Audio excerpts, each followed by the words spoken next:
Hello friend, welcome back to my video. आज की इस वीडियो हम लोग रेलवे एसएससी के सभी परीक्षाओं के लिए वेरी इंपॉर्टेंट प्रश्नों करेंगे। ठीक है, ये सारे प्रश्न जो है खान सर के लाइव क्लासेस और उनके सीट्स के इंपॉर्टेंट प्रश्न हैं। ठीक है, ये इस सीरीज़ का थर्ड पार्ट है जिसमें आज हम लोग चैप्टर करने वाले हैं, उसका नाम है मैकेनिक्स। ठीक है, याद रखिए चैप्टर का नाम है मैकेनिक्स। ठीक है, ये फिजिक्स सेक्शन से है और ये आपके एग्जाम के लिए काफ़ी ज़्यादा इंपॉर्टेंट है क्योंकि इससे एक दो प्रश्न जो है एग्जाम में श्योर आते हैं। आगे बढ़ते हैं। पहला प्रश्न है, साइकिल और कार में बॉल बेयरिंग का प्रयोग क्यों होता है। देखिए, साइकिल और कार में जो बॉल बेयरिंग का प्रयोग होता है ये होता है पहिया। ठीक है, पहिया और धुरी, ठीक है, इनके बीच के फ्रिक्शन को कम करने के लिए हम लोग बॉल बेयरिंग का प्रयोग करते हैं। ठीक है, अगर यहाँ पे किसको कम किया जाता है, फ्रिक्शन यानी कि घर्षण को कम करने के लिए, घर्षण कम करने के लिए हम लोग इसका उपयोग करते हैं। अगर यहाँ पे बॉल बेयरिंग नहीं रहेगा तो घर्षण काफ़ी अधिक होगा। ठीक है, जिससे क्या हो कि चाहे तो पहिए चाहे तो धुरी में से कोई जल्दी खत्म हो जाएगा। आगे बढ़ते हैं। अगला सवाल है, भूकंप अधिकेंद्र क्या होता है। देखिए, भूकंप अधिकेंद्र की बात हो रही है तो भूकंप अधिकेंद्र वो होता है जहाँ पर भूकंप पैदा होता है। ठीक है, जैसे कि ये अर्थ है, अर्थ के नीचे अगर यहाँ पर भूकंप का केंद्र है तो इसके ठीक ऊपर के भाग को यहाँ पर इसको भूकंप अधिकेंद्र कहा जाता है। ओके, आगे बढ़ते हैं। अगला सवाल है, भारहीनता क्या होती है। देखिए, भारहीनता की बात हो रही है तो भारहीनता क्या होती है, तो यहाँ पे क्या होता है, गुरुत्वाकर्षण बल, जो पृथ्वी का गुरुत्वाकर्षण बल है वो शून्य होता है। गुरुत्वाकर्षण क्या हो जाता है, शून्य हो जाता है। ठीक है, शून्य गुरुत्वाकर्षण हो जाता है, इसको हम लोग कहते हैं भारहीनता की स्थिति। ओके, आगे बढ़ते हैं अगले सवाल की तरफ। अगला सवाल है, देखिए, अगला सवाल है कि भारहीनता की अवस्था में एक मोमबत्ती की ज्वाला का आकार क्या हो जाएगा। माफ करिएगा। देखिए, क्वेश्चन है कि भारहीनता की अवस्था में एक मोमबत्ती की ज्वाला का आकार क्या हो जाएगा। देखिए, भारहीनता की जहाँ अवस्था होती है जैसे कि अंतरिक्ष में या और कहीं, तो भारहीनता की अवस्था में जहाँ पे ग्रेविटी नहीं है वहाँ पर ये कैसा हो जाएगा, गोल हो जाएगा। ठीक है, मोमबत्ती जलेगा तो वो गोल ज्वाला में जलेगा।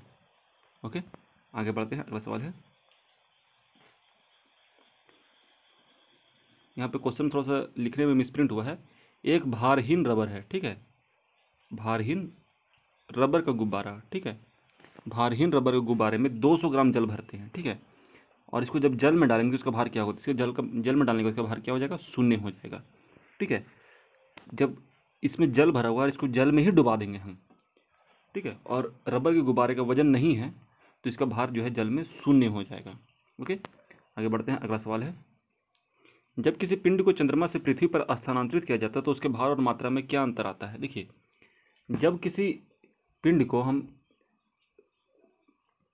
चंद्रमा से पृथ्वी पर स्थानांतरित कर देंगे, चेंज कर देंगे, ठीक है, तो उसके भार में कमी आएगी। भार क्या हो जाएगा, भार जो है कम हो जाएगा।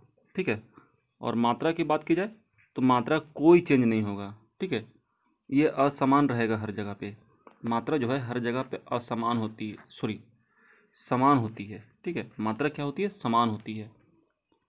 आगे बढ़ते हैं। अगला सवाल है, एक व्यक्ति जिसका पृथ्वी पर भार 62 किलोग्राम है उसका भार चंद्रमा पर लगभग 10 किलोग्राम होगा।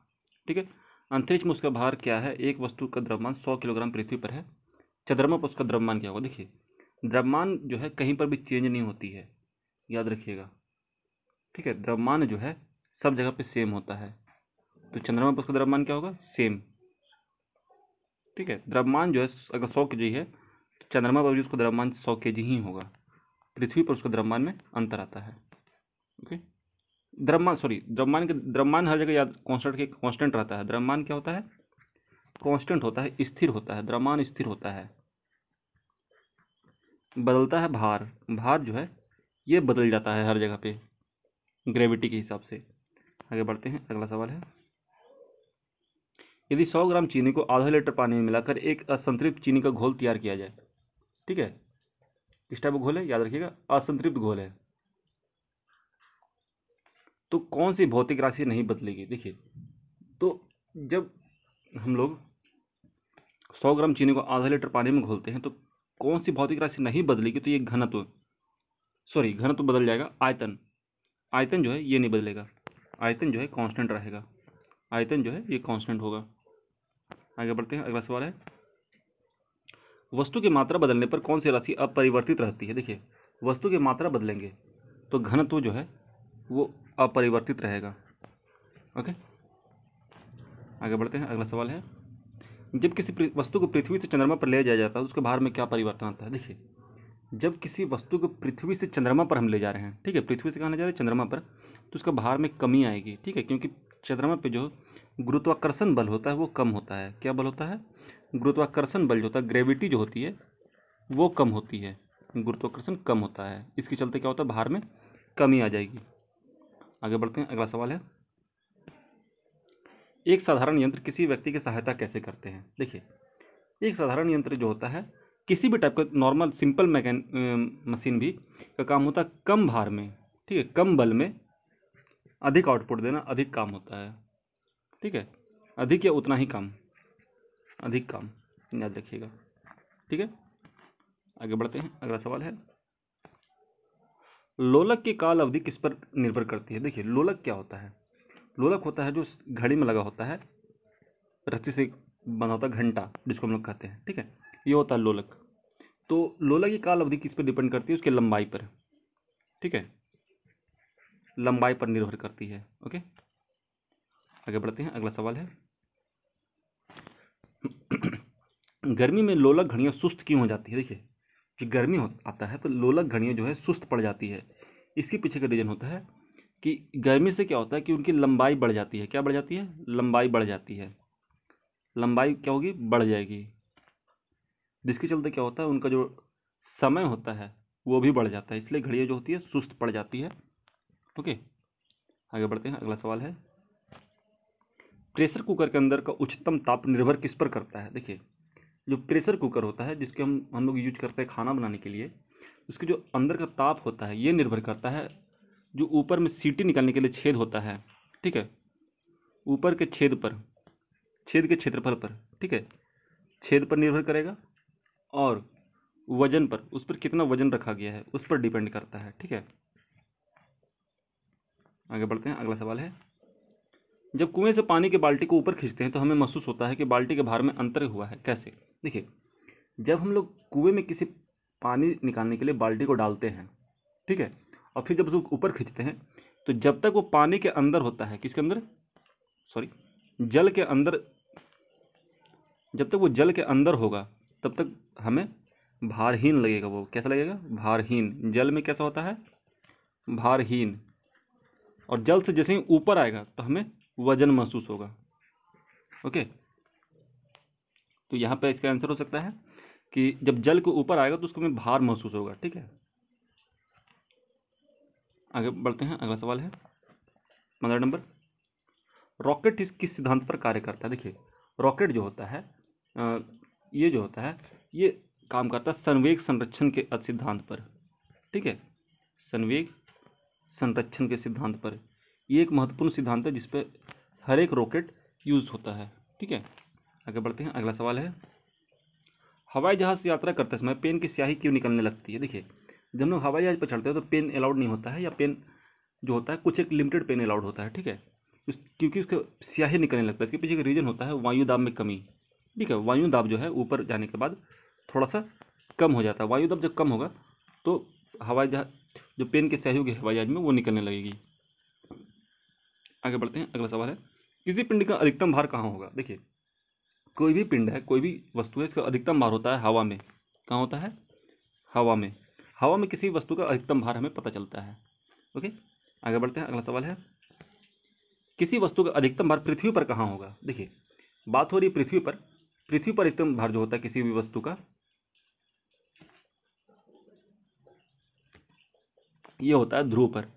ध्रुव पर जो है सबसे अधिक ग्रेविटेशन फोर्स लगता है, इसलिए ध्रुव पर सबसे अधिक मात्रा में किसी भी वस्तु का वजन होता है। किसी भी वस्तु का वजन जो है पृथ्वी पर अगर चेक किया जाए तो जब हम लोग पोल पे पहुंचेंगे तो सबसे अधिक होगा। आगे बढ़ते हैं, अगला सवाल है, एक व्यक्ति स्थिर जल में नाव में खड़ा है, यदि वह किनारे की ओर चले तो नाव में क्या गति होगी। तो नाव पीछे की ओर जाएगी, ठीक है, जो नाव होती है, अगर लोग इस पे जो कोई पर्सन बैठा है, ठीक है, अगर वो इधर मूव करेगा तो नाव इधर मूव करेगी, ठीक है। आगे बढ़ते हैं अगला सवाल की तरफ। वायु दाब का अचानक गिरना इंगित करता है, सॉरी यहाँ पे गिरना होना चाहिए था, गिरना क्या इंगित करता है, तो ये इंगित करता है तूफान का। जब तूफान आने वाला तो प्रेशर जो होता है कम हो जाता है, इसलिए वायुमंडलीय दाब जो है अचानक गिर जाता है। आगे बढ़ते हैं अगला सवाल है, मानव शरीर का भार कहाँ पर अधिक होता है। देखिए कहाँ पर अधिक होता है, मतलब कि पृथ्वी पर पूछ रहा है, तो पृथ्वी पर याद रखिएगा ध्रुव पर अधिक होगा, ठीक है। यह विषुवत रेखा पर सबसे कम होता है, ध्रुव पर सबसे कम नहीं, मतलब विषुवत रेखा पर कम होता है, जो नॉर्मल वेट होता है वो। आगे बढ़ते हैं अगला सवाल है, पानी के गिलास में एक बर्फ का टुकड़ा तैर रहा है, जब बर्फ पिघलती है तो पानी के स्तर पर क्या प्रभाव होगा। ये इंपॉर्टेंट क्वेश्चन है, बार बार एग्जाम में पूछता है, तो याद रखिएगा वो स्थिर रहेगा, कोई चेंजिंग नहीं आएगी, ठीक है। आगे बढ़ते हैं अगला सवाल है, जब बर्फ पिघलती है तो उसका आयतन में क्या अंतर आता है। देखिए यहाँ ये इंपॉर्टेंट क्वेश्चन है, जब बर्फ पिघलेगी तो उसका आयतन में क्या अंतर आएगा, तो आयतन जो है घट जाएगा, आयतन क्या होगा, घटेगा, ठीक है। पानी का स्तर जो है घटता है, ठीक है, और पानी का स्तर जो है सेम रहेगा। आगे बढ़ते हैं अगला सवाल है, जब पानी को 0 डिग्री सेंटीग्रेड से 4 डिग्री सेंटीग्रेड तक गर्म किया जाता है उसका आयतन में क्या अंतर आएगा। देखिए पानी का टेम्परेचर कितना था, 0 डिग्री सेंटीग्रेड, जब उसको 4 डिग्री सेंटीग्रेड तक गर्म करेंगे हम, ठीक है, तो इसमें क्या अंतर आएगा, इसका आयतन जो है घटेगा, ओके। आगे बढ़ते हैं अगला सवाल है, पानी का घनत्व तो अधिकतम होता है, तो याद रखिएगा पानी का घनत्व तो जो है अधिकतम होता है 4 डिग्री सेंटीग्रेड पर या फिर 277 केल्विन पर, ठीक है। केल्विन में भी कभी कभी प्रश्न पूछ देते हैं। आगे बढ़ते हैं अगला सवाल है, वायु शक्ति में ऊर्जा का कौन सा रूप विद्युत ऊर्जा में परिवर्तित होता है, तो याद रखिएगा गतिज ऊर्जा।